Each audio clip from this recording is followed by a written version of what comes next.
ഈ കഴിഞ്ഞ കുറച്ച് ദിവസങ്ങളിലായിട്ട് തിങ്ക് സ്കൂൾ എന്ന് പറയുന്ന ഒരു യൂട്യൂബ് ചാനലിൽ നിന്ന് ഒരു വീഡിയോ കുറെ ആളുകൾ എനിക്ക് അയച്ചു തരികയുണ്ടായി. ഒരു 2 ആഴ്ച മുമ്പ് പബ്ലിഷ് ചെയ്ത ഒരു വീഡിയോ ആണ്. ആ വീഡിയോയുടെ ഒരു സംഗ്രഹം എന്ന് പറയുന്നത് കേരളം കടം കയറി മുടിയുകയാണെന്നും അതിന്റെ ഒരു താത്വിക അവലോകനവും ഒക്കെയാണ്. ഈ ഒരു വീഡിയോ പലരും എനിക്ക് അയച്ചു തരാനുള്ള കാരണം ആ വീഡിയോയിൽ പറയുന്ന പല കാര്യങ്ങളെക്കുറിച്ചും ഇതിനു മുമ്പ് ഞാൻ ചില വീഡിയോകളൊക്കെ ചെയ്തിട്ടുണ്ട്. അതുകൊണ്ട് തന്നെ ഈ വീഡിയോയിൽ പറയുന്ന കാര്യങ്ങളൊക്കെ സത്യമാണോ, ഇതിന് എന്തെങ്കിലും മറുപടി ഉണ്ടോ എന്നൊക്കെ അറിയാനാണ് എനിക്കിത് പലരും അയച്ചു തന്നുകൊണ്ടിരുന്നത്. അവരിൽ പലർക്കും ഞാൻ പല ഓഡിയോ നോട്ടുകളായിട്ട് മറുപടിയൊക്കെ കൊടുക്കുകയും ചെയ്തു. പക്ഷേ ആ വീഡിയോയുടെ കമന്റുകളിൽ നിന്ന് എനിക്ക് മനസ്സിലായത് ഈ വീഡിയോ പലരുടെ ഇടയിലും വളരെയധികം തെറ്റിദ്ധാരണകളും കേരളം എന്ന ഒരു സംസ്ഥാനത്തെക്കുറിച്ച് വളരെ മോശമായ ഒരു അഭിപ്രായവും രൂപീകരിക്കാനും ഒക്കെ ഇടയാക്കിയെന്നാണ്. കേരളത്തിന് വെളിയിലുള്ള കുറച്ച് പേരുടെ അടുത്ത് നമ്മളെക്കുറിച്ച് അല്പം മോശം അഭിപ്രായം ഉണ്ടായാൽ പോട്ടെന്ന് വെക്കാം. പക്ഷേ ഇവിടെ ജനിച്ചു വളർന്ന മലയാളികളായ നമുക്ക് തന്നെ ഈ വീഡിയോയിലുള്ള പല നുണകളും അർദ്ധസത്യങ്ങളും ഒക്കെ ബാധിച്ചാൽ അത് ശരിയല്ലല്ലോ. അതുകൊണ്ടാണ് ഈ വീഡിയോ. ഞാൻ സാധാരണ ചെയ്യുന്ന വീഡിയോകളിൽ നിന്ന് അല്പം നീളമുള്ള വീഡിയോ ആണിത്. കാരണം അത്രയും കാര്യങ്ങൾ പറയാനുണ്ട്. നമ്മുടെ ഈ ഒരു കൊച്ചു സംസ്ഥാനത്തിനെതിരെ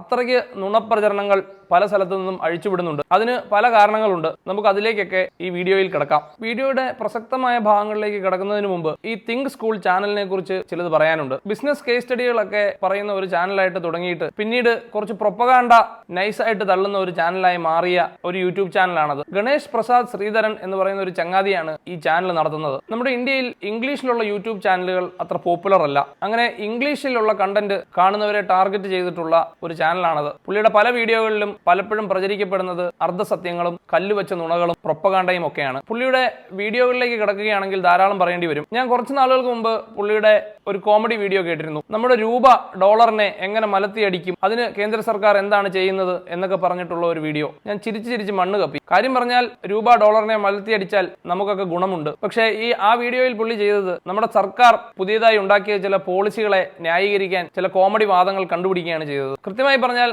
നമ്മുടെ നാട്ടിലെ ചില എണ്ണ കച്ചവടക്കാർക്ക് ഈ യുദ്ധത്തിന്റെ സമയത്ത് റഷ്യയിൽ നിന്ന് എണ്ണ വാങ്ങിക്കാനുള്ള ഒരു സൗകര്യം ചെയ്തു കൊടുത്തതിനെ കഥ പറഞ്ഞ് വളച്ചൊടിച്ച് രൂപ ഡോളറിനെ മലത്തിയടിക്കുന്ന രീതിയിലേക്കൊക്കെ ആക്കി ഇറക്കി. ആദ്യമൊക്കെ ഈ വീഡിയോ ഒക്കെ കാണുന്ന ഒരാളാണെങ്കിൽ അതൊക്കെ അങ്ങ് വിശ്വസിച്ചു പോകും. പക്ഷേ സ്ഥിരമായി പുള്ളിയുടെ ചാനൽ കാണുന്നവർക്ക് ഇത് വെറും ഒരു പ്രൊപ്പഗാണ്ട ചാനലാണെന്ന് പയ്യേക്ക് മനസ്സിലായിട്ടുണ്ടാവും. പുള്ളിയുടെ വീഡിയോയുടെ താഴെയുള്ള കമന്റുകൾ ഒരു 4-5 പേജ് താഴേക്ക് സ്ക്രോൾ ചെയ്താൽ ഇങ്ങനെ തിരിച്ചറിവ് വന്ന ആളുകളുടെ കമന്റുകളും കാണാൻ സാധിക്കും. കേരളത്തിന്റെ കാര്യത്തിൽ പുള്ളി ചെയ്യുന്നത് ഒരു ട്രോജൻ ഹോഴ്സിന്റെ പരിപാടിയാണ്. നമ്മൾ മലയാളികൾ കുറച്ച് സ്വയം വിമർശിക്കുന്നതിൽ മിടുക്കരാണ്. നമ്മുടെ സർക്കാരുകളെയും നമ്മുടെ രാഷ്ട്രീയക്കാരെയും അവരുടെ ചെയ്തികളെയും ഒക്കെ നമ്മൾ നിശിതമായി വിമർശിക്കാറുണ്ട്. നമ്മുടെ ആ ഒരു സ്വഭാവത്തെ മുതലെടുത്ത് നമ്മളെ തന്നെ നമ്മുടെ സംസ്ഥാനത്തിനെതിരെ തിരിക്കുന്ന ഒരു പണിയാണ് പുള്ളി ആ വീഡിയോ വഴി ചെയ്തുകൊണ്ടിരിക്കുന്നത്. എന്നാൽ കണ്ണടച്ച് പാല് കുടിക്കുന്ന ഒരു പൂച്ചയ്ക്ക് ബാക്കി ആരും കാണുന്നില്ല എന്നായിരിക്കും വിചാരം. എന്നാൽ കണക്കും ചരിത്രവും കാര്യങ്ങളുടെ അല്പം കിടപ്പുമൊക്കെ അറിയാമെങ്കിൽ അങ്ങനെയല്ല എന്ന് നമുക്ക് മനസ്സിലാക്കാൻ അധികം സമയമൊന്നും വേണ്ട. പുള്ളിക്ക് തന്നെ പുള്ളി പറയുന്ന കാര്യങ്ങൾ അർദ്ധസത്യങ്ങളും നുണകളുമാണെന്നൊക്കെ അറിയാമെന്നതും വളരെ വ്യക്തമാണ്. കാരണം പുള്ളി നേരിട്ടൊരു ആക്രമണം ഉദ്ദേശിക്കുന്നില്ല. അല്പം പേടിയൊക്കെ കാണും. അതുകൊണ്ട് തന്നെ പുള്ളിയുടെ വീഡിയോയുടെ ഒരു തീമായിട്ട് അവതരിപ്പിച്ചിരിക്കുന്നത് നമ്മൾ വരവിൽ കൂടുതൽ ചെലവാക്കിയാൽ അത് ഒരു സംസ്ഥാനമായാലും രാജ്യമായാലും സൗദിയിലെ ഷേക്കായാലും മുടിഞ്ഞു പോകും എന്നതാണ്. അങ്ങനെ നാട്ടുകാർക്കെല്ലാം ഒരു സാമ്പത്തിക ഉപദേശം നൽകുന്നു എന്ന രീതിയിലാണ് പുള്ളി ഇത് അവതരിപ്പിച്ചിരിക്കുന്നത്.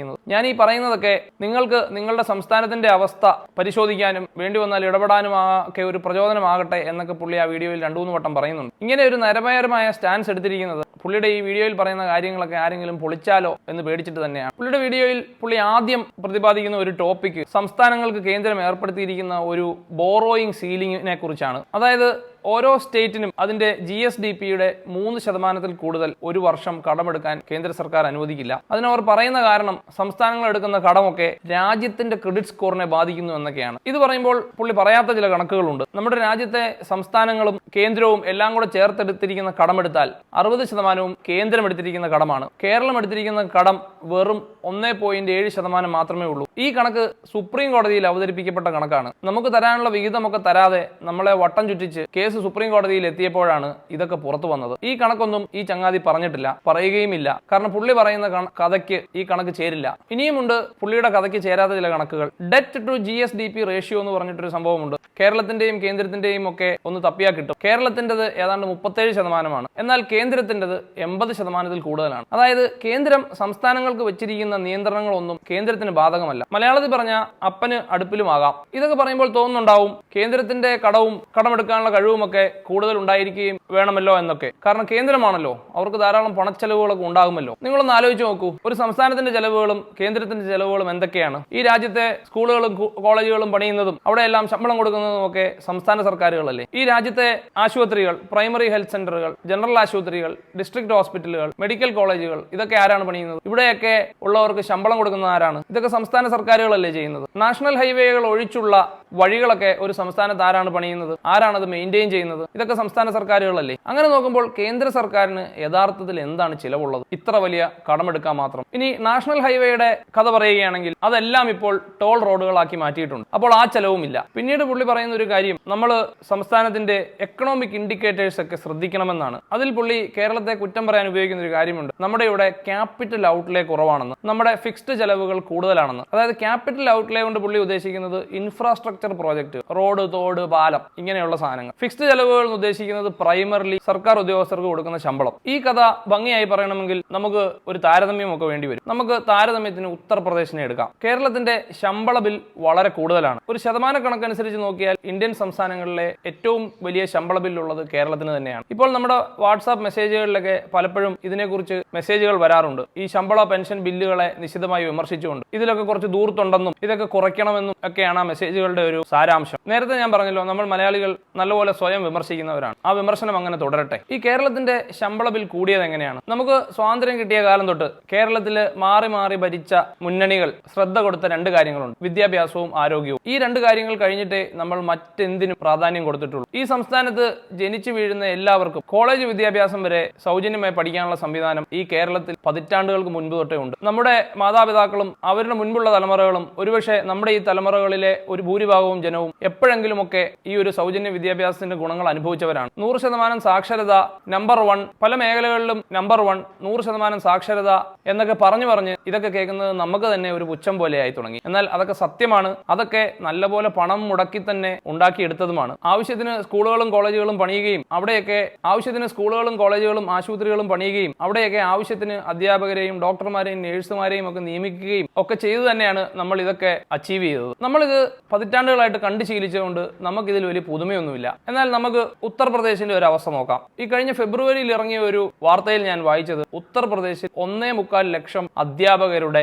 ഷോർട്ടേജ് ഉണ്ടെന്നാണ്. എനിക്ക് ആ വാർത്ത ആദ്യം വായിച്ചപ്പോൾ വിശ്വസിക്കാൻ സാധിച്ചില്ല. 1.25 ലക്ഷം വിദ്യാർത്ഥികൾ സ്കൂളിൽ പോകുന്നില്ല എന്ന് പറഞ്ഞാൽ ഞാൻ വിശ്വസിച്ചേനെ. എന്നാൽ 1.25 ലക്ഷം അധ്യാപകരുടെ ഷോർട്ടേജ് അവിടെ ഉണ്ടെന്ന് പറഞ്ഞപ്പോൾ എനിക്ക് വിശ്വസിക്കാൻ സാധിച്ചില്ല. പക്ഷേ കണക്ക് സത്യമാണ്. 150 സ്കൂളുകൾക്ക് 150 വിദ്യാർത്ഥികൾക്ക് ഒരൊറ്റ ടീച്ചർ മാത്രമുള്ള സ്കൂളുകൾ ഉത്തർപ്രദേശിലുണ്ട്. അപ്പോൾ നമ്മൾ സ്വാഭാവികമായിട്ടും ആലോചിക്കും, അതെന്താണ് ഇത്രയും അധ്യാപകർ ഷോർട്ടേജ് അവിടെ വരുന്നത്? അതെന്താ അവിടെ ഇതൊന്നും പഠിപ്പിക്കാൻ ആളുകളില്ലേ എന്ന്? ആളുകൾ ഇല്ലാഞ്ഞിട്ടല്ല, സർക്കാർ റിക്രൂട്ട്മെന്റ് നടത്താഞ്ഞിട്ടാണ്. കാരണം റിക്രൂട്ട് ചെയ്താൽ ശമ്പളം കൊടുക്കണം, പിന്നെ പെൻഷൻ കൊടുക്കണം, അതൊക്കെ വലിയ ബാധ്യതയല്ലേ? അതിനേക്കാൾ ഭേദം അധ്യാപകരെ നിയമിക്കാതിരിക്കുന്നതല്ലേ? 1.25 ലക്ഷം അധ്യാപകർക്ക് ഒരു മാസം എത്ര കോടി രൂപ ശമ്പളം കൊടുക്കേണ്ടി വരും? ഞാനൊരു ആവറേജ് കണക്ക് കൂട്ടിയിട്ട് 1.25 ലക്ഷം അധ്യാപകരുണ്ടെങ്കിൽ എങ്ങനെ പോയാലും ഒരു 10-600 കോടി രൂപയെങ്കിലും ശമ്പളം കൊടുക്കേണ്ടി വരും. ഒരുപക്ഷെ അതിൽ കൂടുതലും കൊടുക്കേണ്ടി വന്നേക്കാം. അപ്പോൾ ഈ ഒരു ഒറ്റ കാര്യം കൊണ്ട് ആ സംസ്ഥാനം ലാഭിക്കുന്നത് ഒരു 6000-7000 കോടി രൂപയാണ്. ഈ 6000-7000 കോടി രൂപ ശമ്പളം കൊടുക്കാതിരുന്നാൽ എന്ത് ചെയ്യാൻ സാധിക്കും? നമ്മുടെ തിങ്ക് സ്കൂൾ ചങ്ങാതി പറഞ്ഞ ക്യാപിറ്റൽ ഔട്ട്ലേയിലേക്ക് കൊണ്ടുപോകാം. അതായത് വലിയ പദ്ധതികൾ, റോഡ്, തോട്, പാലം, അത്തരം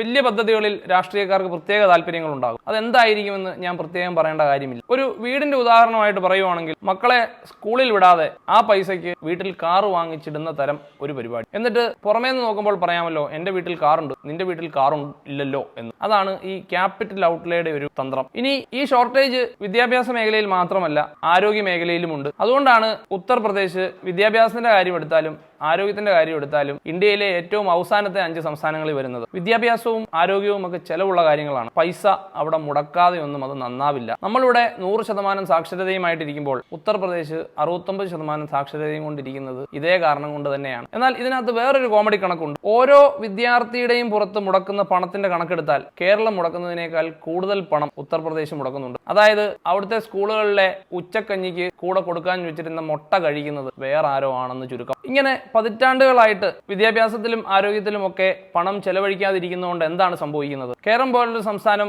ആ മേഖലയിൽ പണം ചെലവഴിച്ചതുകൊണ്ട് എന്താണ് സംഭവിച്ചത്? വളരെ സിമ്പിളാണ്. ഒരു ഉത്തർപ്രദേശുകാരന്റെ പെർ ക്യാപിറ്റ ഇൻകത്തിന്റെ 3 ഇരട്ടിയുണ്ട് കേരളത്തിൽ ഒരാളുടെ പെർ ക്യാപിറ്റ ഇൻകം. കേരളത്തിൽ ഇന്ന് ജോലി ചെയ്യുന്ന അതിഥി തൊഴിലാളികളുടെ 5% മുകളിൽ ഉത്തർപ്രദേശിൽ നിന്നുള്ളവരാണെന്നാണ് പറയപ്പെടുന്നത്. എന്നിട്ടും എങ്ങനെയൊക്കെയോ പറഞ്ഞു പിടിച്ചു വരുമ്പോൾ ഉത്തർപ്രദേശ് നമുക്കൊരു മാതൃകാ സംസ്ഥാനമായി മാറുന്നു. ആ കഥ നമ്മുടെയൊക്കെ മനസ്സിലേക്ക് തള്ളി ഇറക്കുന്ന ജോലിയാണ് ഈ തിങ്ക് സ്കൂൾ പോലെയുള്ള പ്രൊപ്പഗാണ്ട ചാനലുകൾ ചെയ്യുന്നത്. പിന്നെ പുള്ളി ഈ വീഡിയോയിൽ ഇൻഎഫിഷ്യന്റ് ടാക്സ് കളക്ഷനെ കുറിച്ച് പറയുന്നുണ്ട്. അതിന്റെ ഭാഗമായിട്ട് പുള്ളി IGSTയുടെ ഒരു ഉദാഹരണവും പറയുന്നുണ്ട്. IGST കളക്ട് ചെയ്യുന്നതിൽ എന്തോ ഒരു വീഴ്ച വരുത്തിയത് കൊണ്ട്, എന്തോ സോഫ്റ്റ്വെയർ ഇംപ്ലിമെന്റ് ചെയ്യാൻ ഡിലേ ആയതുകൊണ്ട് നമുക്ക് 25,000 കോടി രൂപയുടെ നഷ്ടമുണ്ടായി എന്നാണ് പുള്ളി പറഞ്ഞു വെക്കുന്നത്. അത് പുള്ളി ഇങ്ങനെ അങ്ങ് പാസീവ്ലി പറഞ്ഞു പോവുകയാണ്. അതിനും 2 കാരണങ്ങളുണ്ടാവാം. ഒന്നെങ്കിൽ പുള്ളിക്ക് IGST എന്താണെന്ന് അറിയില്ല, അല്ലെങ്കിൽ പുള്ളി പറയുന്നത് വലിയൊരു നുണയാണെന്ന് അറിയാം. അതുകൊണ്ട് അതങ്ങോട്ട് തറപ്പിച്ച് പറയാൻ പുള്ളിയുടെ മനസാക്ഷി പുള്ളിയെ അനുവദിക്കുന്നില്ല. പുള്ളി പറയുന്ന ഈ IGST കഥ നമ്മുടെ മാധ്യമങ്ങളിലും പലവട്ടം റിപ്പീറ്റ് ആയിട്ട് അടിച്ചു വന്നിട്ടുണ്ട്. അങ്ങനെ പലവട്ടം ഇത് റിപ്പീറ്റ് ആയിട്ട് അടിച്ചു വന്നതുകൊണ്ട് തന്നെ കേരള നിയമസഭയിൽ ഇതൊരു ചോദ്യമായിട്ട് ഉന്നയിക്കപ്പെട്ടു. അതിന് മറുപടി, ഈ IGST വിഷയത്തിനുള്ള മറുപടി നമ്മുടെ നിയമസഭയിൽ തന്നെ കൃത്യമായി കൊടുത്തിട്ടുണ്ട്. അതൊന്ന് കേട്ടു നോക്കിക്കോളൂ. എന്താണ് IGST എന്ന് ധനമന്ത്രി ആ മറുപടിയിൽ വിശദീകരിച്ചത് വായിച്ചിരുന്നെങ്കിൽ ഈ വിഡ്ഢിത്തരം വിളമ്പുമായിരുന്നില്ല. ചരക്കുകളുടെയോ സേവനത്തിന്റെയോ അന്തർ സംസ്ഥാന വിതരണത്തിന്മേൽ ചുമത്തുന്ന നികുതിയാണ് IGST. നികുതി കൊടുക്കുന്നയാൾ ഫയൽ ചെയ്യുന്ന റിട്ടേണിന്മേൽ ഓട്ടോമാറ്റിക്കായി സംഭവിക്കുന്നതാണ് IGST സെറ്റിൽമെന്റ്. അതിൽ സംസ്ഥാന സർക്കാരിന് ഒരു നിയന്ത്രണവുമില്ല. നിലവിലുള്ള നികുതി നിയമം അനുസരിച്ച് IGST സെറ്റിൽമെന്റ് സുഗമമായി നടക്കുന്നുണ്ടെന്നും സംസ്ഥാനത്തിന് എല്ലാ മാസവും മുടങ്ങാതെ IGST വിഹിതം കിട്ടുന്നുണ്ടെന്നും ധനമന്ത്രി ആ മറുപടിയിൽ വിശദമായി പറഞ്ഞിരുന്നു. ഇതേവരെ കിട്ടിയ കണക്കും പറഞ്ഞു.